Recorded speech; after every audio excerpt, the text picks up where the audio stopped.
La nieve caía en silencio sobre el vecindario adinerado, amortiguando los sonidos de los pasos apresurados que se dirigían hacia la gran mansión en la colina. Era la última noche del año, y la familia Greaves organizaba su tradicional fiesta de fin de año, un evento exclusivo al que solo asistía lo más selecto de la sociedad. Las risas y la música llenaban la casa, pero esa noche, algo oscuro e inesperado también encontraría su lugar entre ellos. La fiesta estaba en pleno apogeo cuando un golpe resonó en la puerta principal. No era un timbre discreto ni un golpe amable, era insistente, casi autoritario. James Greaves, el anfitrión, frunció el ceño, extrañado. No esperaban a nadie más. ¿Estás esperando a alguien?, preguntó su esposa, Eleanor, mientras ajustaba su elegante vestido rojo. No, respondió él, dirigiéndose a la puerta. Cuando abrió, encontró a un hombre alto y delgado, vestido con un traje negro que parecía sacado de otra época. Tenía la piel pálida, casi traslúcida, y unos ojos tan oscuros que parecían pozos sin fondo. «Buenas noches», dijo el extraño con una voz suave pero escalofriante. «Estoy invitado». James sintió un escalofrío recorrerle la espalda. Algo en ese hombre le resultaba profundamente inquietante, pero también sentía una inexplicable obligación de dejarlo entrar. «Debe haber algún error», comenzó a decir, pero el hombre ya había cruzado el umbral, como si la negativa no fuera una opción. «Gracias por recibirme», dijo el desconocido, esbozando una sonrisa que mostró unos dientes inusualmente afilados. Los invitados lo notaron de inmediato. Su presencia era imposible de ignorar. Algunos lo miraban con curiosidad, otros con desconcierto, pero nadie se atrevía a acercarse. Cuando James trató de confrontarlo nuevamente, el hombre simplemente alzó una copa de champán de una bandeja cercana y dijo: «Es una noche para celebrar, ¿no lo creen?». Lo que siguió fue una sucesión de eventos cada vez más perturbadores. El hombre no bebía ni comía, pero se movía entre los invitados como si los conociera de toda la vida. Su presencia provocaba una tensión palpable, las conversaciones se apagaban y las risas se volvían nerviosas a su paso. A la medianoche, justo cuando todos se reunían para el conteo regresivo, el hombre se colocó en el centro de la sala. Los ojos de todos estaban puestos en él. 10, 9, 8, el conteo comenzó, pero su voz resonó por encima de las demás. «He venido a ajustar cuentas». El reloj marcó las 12, pero en lugar de gritos de feliz año nuevo, un alarido desgarrador llenó la habitación. Una mujer en la esquina se desplomó, sujetándose el pecho. Su piel se tornó gris en cuestión de segundos, y sus ojos se volvieron blancos como perlas muertas. Los invitados retrocedieron horrorizados, pero ninguno pudo salir. Las puertas y ventanas parecían selladas por una fuerza invisible. «No se preocupen», dijo el hombre con calma. «Solo estoy aquí para llevarme lo que me deben». Uno a uno, los invitados comenzaron a caer. Algunos gritaban mientras sus cuerpos se retorcían de manera antinatural, como si algo invisible los estuviera rompiendo desde dentro. Otros simplemente caían muertos, con expresiones de puro terror congeladas en sus rostros. Los pocos que intentaron enfrentarse al hombre fueron detenidos por una fuerza invisible que los lanzaba contra las paredes o los estrujaba hasta que sus huesos crujían como ramas secas. Eleanor, aterrada, buscó a James entre el caos. Lo encontró junto a la chimenea, incapaz de moverse. El hombre estaba frente a él, inclinándose para susurrarle algo al oído. Cuando se apartó, James comenzó a llorar, balbuceando incoherencias. «¿Qué quieres de nosotros?», gritó Eleanor. El hombre la miró, y por un momento, sus ojos oscuros parecieron brillar con una luz rojiza. «Este no es un lugar de inocentes», respondió. «Cada uno de ustedes ha hecho algo para merecer mi visita». Se giró hacia los invitados sobrevivientes. «Miren a su alrededor. ¿Realmente creen que el lujo y el poder los protegen de las consecuencias de sus actos? Mírense. Corruptos, mentirosos, asesinos disfrazados de filántropos. He venido a recordarles que nadie escapa al juicio». Eleanor cayó de rodillas, suplicando: «Por favor, déjanos ir. Lo que quieras, te lo daremos». El hombre sonrió de nuevo, pero esta vez su sonrisa era inhumana, demasiado amplia, demasiado llena de dientes. «¿Lo que quiera?», repitió. Ya lo he tomado. Con un gesto de su mano, la casa se llenó de un viento helado. Las luces parpadearon y luego se apagaron por completo. Los gritos se apagaron junto con la electricidad, y cuando las luces volvieron, la sala estaba vacía. No había rastros de los invitados, ni siquiera de James o Eleanor. Solo el hombre permanecía allí, alzando su copa en solitario. Al día siguiente, la policía encontró la mansión intacta, pero vacía. No había signos de lucha ni indicios de los cerca de 50 invitados que habían asistido a la fiesta.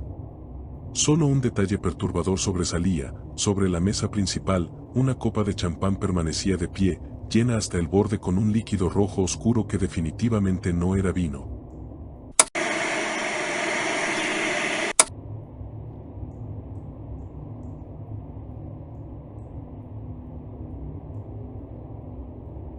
El sonido de los gritos de su madre nunca había abandonado a Víctor. Había pasado una década desde aquella noche infernal en la que la enfermedad se la llevó, pero cada vez que cerraba los ojos, podía verla ahogándose en su propia sangre, sus dedos desgarrando las sábanas, buscando ayuda que nunca llegó. Víctor solo tenía 12 años entonces, demasiado joven para comprender, pero lo suficientemente consciente como para que la imagen se grabara en su mente como una marca al rojo vivo. A los 22, Víctor regresó a la casa de su infancia, la misma donde su madre había muerto. Su padre había fallecido unos meses atrás, dejándole la propiedad, y con ella, una herencia de recuerdos que preferiría olvidar. Pero también había dejado algo más: un reloj de pared antiguo, una reliquia familiar que siempre había estado en la sala principal. Víctor lo odiaba. Aquel artefacto había marcado cada segundo de agonía de su madre, cada interminable momento de dolor. La noche del 31 de diciembre, Víctor decidió enfrentar sus demonios. Estaba solo en la casa, con una botella de whisky y una determinación desesperada por superar su trauma. El reloj seguía en su lugar, colgado en la pared como una bestia vigilante. Su tic-tac resonaba en la casa vacía, acompañándolo como una risa burlona. A las 11 de la noche, Víctor comenzó a escuchar algo extraño. El tic-tac del reloj, que siempre había sido rítmico y constante, se volvió irregular. A veces, los segundos parecían alargarse, y otras, se comprimían en un frenesí que ponía los pelos de punta. Pensó que era el alcohol jugándole una mala pasada, pero entonces escuchó el primer susurro. «Víctor». El joven se congeló. Miró alrededor, buscando el origen de la voz, pero no había nadie más en la casa. ¿Estaba perdiendo la cordura? Dio un trago largo a la botella, intentando ahogar el miedo que comenzaba a apoderarse de él. «Víctor, ven». La voz venía del reloj. Se acercó con cautela, los nudillos blancos alrededor del cuello de la botella. El reloj seguía marcando las horas, pero ahora los susurros eran claros y distintivos. Una mezcla de voces masculinas y femeninas, algunas suaves, otras graves y autoritarias. «Tu tiempo se acaba», dijeron al unísono. Víctor dio un paso atrás, tropezando con una mesa. La botella se le cayó de las manos, rompiéndose en 1000 pedazos. Las manecillas del reloj comenzaron a girar a una velocidad imposible, primero hacia adelante, luego hacia atrás. El aire en la sala se volvió denso, casi irrespirable. Entonces, lo vio. El reflejo en el cristal del reloj no era el suyo. Era el de su madre, con la piel marchita y los ojos hundidos, mirándolo fijamente desde el otro lado. Su boca se movía, pero las palabras no coincidían con el movimiento de sus labios. Sin embargo, Víctor entendía cada palabra como si estuvieran grabadas en su mente. «Tú me dejaste morir». «No», gritó él, retrocediendo hasta quedar de espaldas contra la pared. «Yo era solo un niño. No podía hacer nada». El reloj marcó la medianoche con un golpe seco, y todo quedó en silencio. Víctor pensó que había terminado, pero entonces sintió algo frío y pegajoso en sus manos. Miró hacia abajo y vio que estaban cubiertas de sangre. De pronto, todo su cuerpo se sintió pesado, como si algo invisible lo estuviera aplastando. Cayó de rodillas, incapaz de moverse. Las voces regresaron, ahora convertidas en gritos ensordecedores. Una fuerza invisible lo levantó en el aire y lo lanzó contra la pared. Intentó gritar, pero su garganta estaba cerrada. Las manecillas del reloj se detuvieron de golpe, y en ese momento, algo salió de él. Era una figura oscura, amorfa, que se movía con una fluidez antinatural. Sus extremidades se alargaban y contraían mientras avanzaba hacia Víctor. En lugar de rostro, tenía un abismo negro que absorbía la poca luz que quedaba en la habitación. «Es tu turno», dijo la figura con una voz que no pertenecía a este mundo. Víctor intentó luchar, pero era como si sus brazos y piernas estuvieran hechos de plomo. La figura lo envolvió, y el frío fue tan intenso que sintió como si su alma estuviera siendo arrancada de su cuerpo. En su último momento de conciencia, vio el reloj una vez más. Las manecillas giraban lentamente, y en lugar de números, ahora mostraban nombres. El suyo estaba escrito en el 12. A la mañana siguiente, los vecinos encontraron la casa vacía. Solo el reloj permanecía colgado en la pared, pero algo había cambiado. Las manecillas estaban inmóviles, y donde antes había un simple cristal, ahora había un rostro atrapado en un grito eterno. El rostro de Víctor.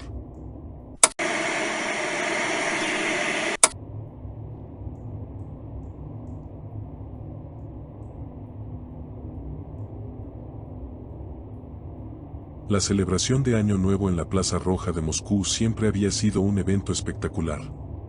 Cada año, los fuegos artificiales iluminaban el cielo con colores brillantes y explosiones que resonaban entre las icónicas torres de la Catedral de San Basilio.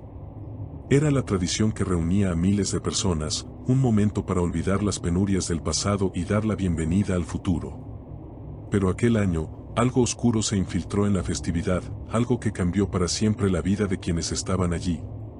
Los primeros indicios de que algo no estaba bien comenzaron cuando una camioneta negra, vieja y oxidada, se estacionó al borde de la plaza principal, donde todos se reunían. Nadie reconocía al conductor, un hombre alto y encorvado que vestía una gabardina desgastada y un sombrero que ocultaba su rostro. Bajó de la camioneta con una caja larga y pesada que colocó cuidadosamente en el centro de la plaza. «Los mejores fuegos artificiales que hayan visto», gritó con una voz ronca que hizo que varios niños se escondieran detrás de sus padres. Aunque el hombre era inquietante, su oferta era tentadora. Los fuegos artificiales eran una tradición sagrada en la Plaza Roja, y el entusiasmo por la noche festiva pronto superó cualquier aprehensión. Sin mediar palabra, el desconocido instaló el equipo y encendió una pequeña prueba, un cohete que se elevó al cielo y explotó en un destello rojo tan intenso que parecía haber pintado las nubes de sangre. La multitud quedó boquiabierta. «Eso es solo el comienzo», dijo el hombre, mostrando una sonrisa torcida antes de desaparecer entre las sombras. Cuando el reloj marcó las 11:59, el alcalde subía al escenario para dar su tradicional discurso. Pero el momento fue interrumpido por un estruendo ensordecedor. Los primeros fuegos artificiales del desconocido habían comenzado. El cielo se llenó de luces y sonidos que parecían arrancados de otro mundo, explosiones doradas, rayos verdes y espirales azules que parecían moverse con vida propia. La multitud aplaudía y vitoreaba, hipnotizada por el espectáculo. Entonces, algo cambió. Un cohete particularmente grande explotó en un brillo cegador, y del centro de la explosión surgió una figura. Era como un maniquí humanoide, pero hecho de puro fuego, con ojos negros y vacíos. La figura descendía lentamente, flotando hacia la multitud. Al principio, todos pensaron que era un truco, pero cuando aterrizó, el fuego comenzó a extenderse. No quemaba el suelo ni las estructuras, sino a las personas. El primer grito cortó el aire cuando un hombre en la primera fila se desplomó, su piel carbonizándose en segundos. Su cuerpo cayó al suelo como cenizas vivientes, y las llamas saltaron al siguiente desafortunado espectador. El pánico se extendió como un reguero de pólvora. «¡Corran!», gritó alguien, pero no había a dónde ir. Las salidas de la Plaza Roja estaban bloqueadas por más de aquellas figuras de fuego, todas descendiendo del cielo como demonios convocados por el estruendo de los fuegos artificiales. Victoriano, el joven encargado del sonido, intentó llegar a la camioneta del desconocido, pensando que apagar el sistema podría detener el caos.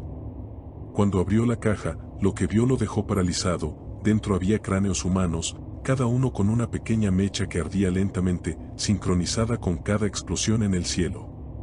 Antes de que pudiera reaccionar, sintió una mano ardiente en su hombro. Su grito fue ahogado por el rugido de las llamas que lo envolvieron, dejando solo un montón de cenizas donde antes había estado. La multitud, atrapada entre las criaturas de fuego y las explosiones que seguían cayendo del cielo, fue reducida a un caos de alaridos y desesperación. A medianoche en punto, el último fuego artificial explotó, y la Plaza Roja entera se sumió en un silencio sepulcral. Cuando la primera luz del día iluminó la plaza, lo que quedaba era un paisaje de pesadilla. Los edificios seguían en pie, pero cada habitante había desaparecido. Solo las cenizas, esparcidas por todo el lugar, y el olor a carne quemada daban testimonio de lo que había ocurrido. En el centro de la plaza, la camioneta negra seguía estacionada. La caja, ahora vacía, tenía una única inscripción grabada en la madera. El tiempo de los fuegos mortales ha llegado. Los culpables siempre pagan. Años después, algunos viajeros juraban escuchar los ecos de los gritos y ver las luces de los fuegos artificiales en la distancia cuando pasaban cerca de la Plaza Roja en la noche de Año Nuevo. Ninguno de ellos se atrevía a detenerse, pues todos sabían que no era una celebración, sino una advertencia.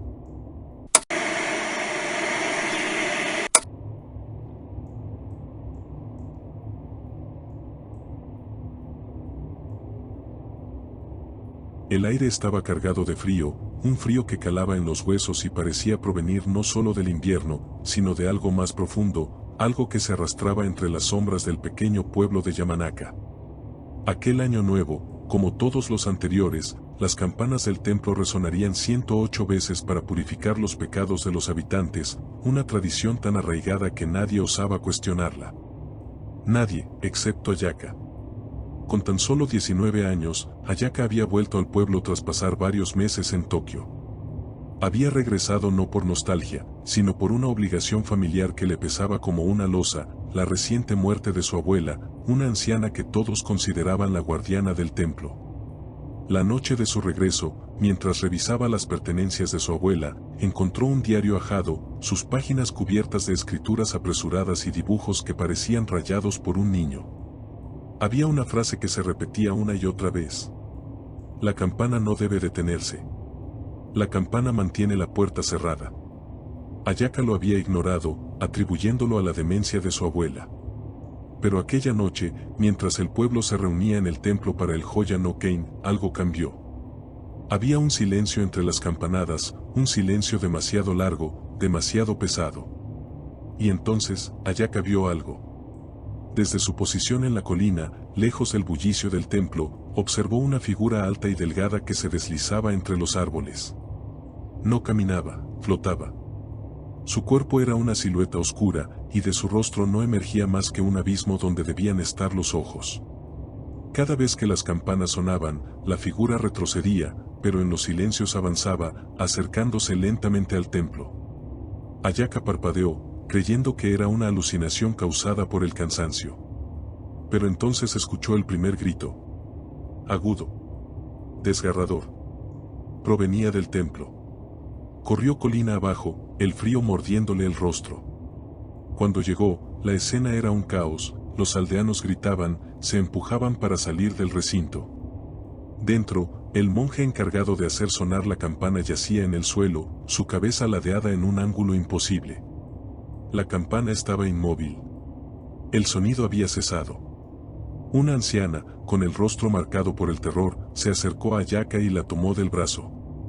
«Debes continuar», dijo entre jadeos.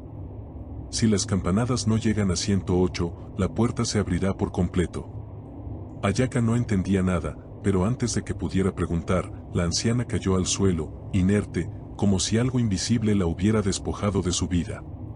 Entonces lo vio. La figura que había estado observando desde la colina estaba ahora dentro del templo, acercándose a la campana. Sus largos brazos parecían deformes, alargándose hacia los cuerpos de los aldeanos que intentaban huir. Cada vez que tocaba a alguien, la persona caía al suelo, vacía, como si su alma hubiera sido arrancada. Ayaka recordó las palabras de su abuela, la campana no debe detenerse.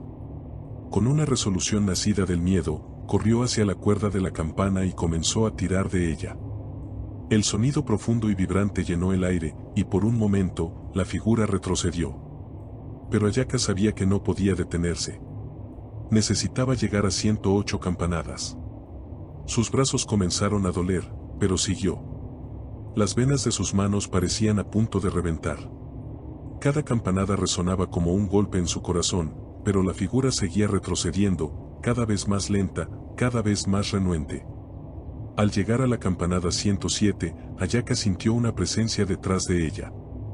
No necesitó mirar, el frío insoportable que la envolvía era suficiente. Con un grito que desgarró su garganta, jaló la cuerda por última vez. La campanada 108 resonó en la noche. La figura se detuvo, emitiendo un chillido inhumano que hizo que Ayaka soltara la cuerda y se tapara los oídos. Cuando volvió a mirar, la figura había desaparecido. El pueblo estaba en silencio. Los cuerpos de los aldeanos que habían caído estaban inmóviles, pero Ayaka sabía que algo había cambiado. Sus rostros no estaban en paz, sus ojos, abiertos, reflejaban un terror eterno. Al salir del templo tambaleándose, el diario de su abuela cayó de su bolsillo. Una página que antes estaba en blanco ahora tenía una única frase escrita con una tinta oscura y pegajosa. La puerta no se cerró por completo. Pronto necesitará abrirse de nuevo. Ayaka sintió un escalofrío recorrer su cuerpo. Sabía que no había terminado. Había retrasado lo inevitable, pero el Joya no Ken del próximo año sería su condena definitiva.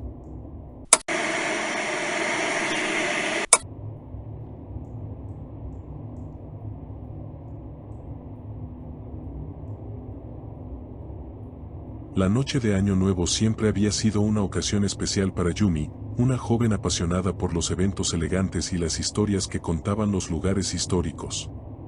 Por eso, cuando recibió una invitación para asistir a una exclusiva gala en el Hotel Kaibara, no pudo resistirse. El Kaibara era una joya arquitectónica construida durante la época Meiji, con un pasado tan suntuoso como misterioso. La invitación, que llegó en un sobre negro con letras doradas, prometía una noche inolvidable.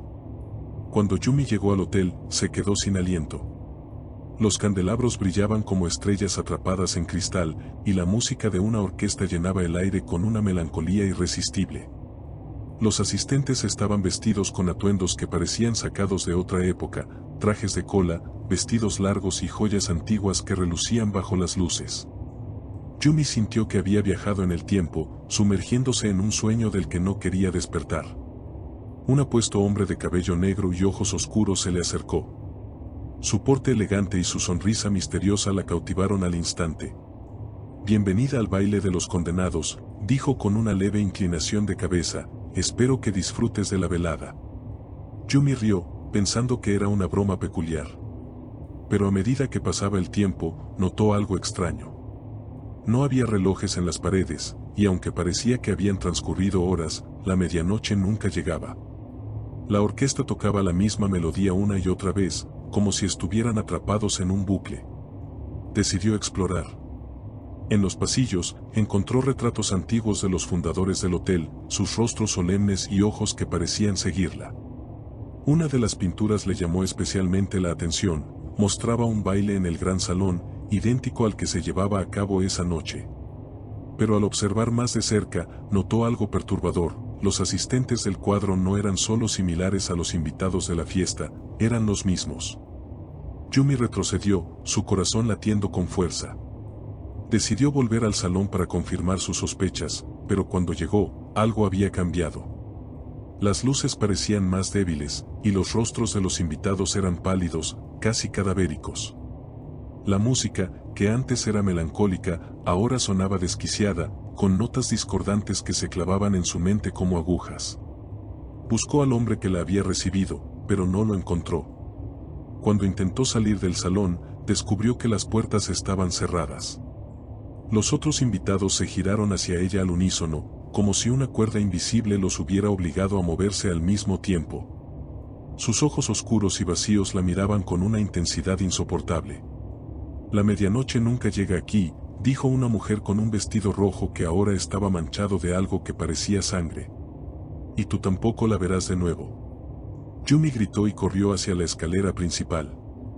Subió al segundo piso, donde las habitaciones estaban alineadas en un pasillo interminable. Cada puerta que abría revelaba escenas macabras, cuerpos danzando en descomposición, rostros congelados en expresiones de terror y un eco constante de risas distorsionadas. Finalmente, encontró una habitación que parecía vacía y se escondió dentro. Su corazón latía con fuerza mientras intentaba calmarse. En el centro de la habitación había un enorme espejo. Cuando Yumi se acercó, su reflejo no imitó sus movimientos. La figura en el espejo sonrió y, con un movimiento lento, levantó una mano para señalar algo detrás de ella. Se dio la vuelta y lo vio, el hombre apuesto del principio. Pero ahora su rostro estaba deformado, con ojos hundidos y una sonrisa que revelaba dientes afilados como cuchillas. «Te dije que este era el baile de los condenados», susurró. «Y ahora eres una de nosotros». Antes de que pudiera reaccionar, el espejo la absorbió. Sintió un frío helado recorrer su cuerpo mientras era arrastrada a la oscuridad. Cuando abrió los ojos, estaba de vuelta en el salón, pero algo había cambiado. Ahora, ella también era parte de los retratos en las paredes, su rostro congelado en una expresión de terror eterno. La fiesta continuó, y una nueva invitada entró al hotel, sin saber que también estaba destinada a unirse al baile de los condenados.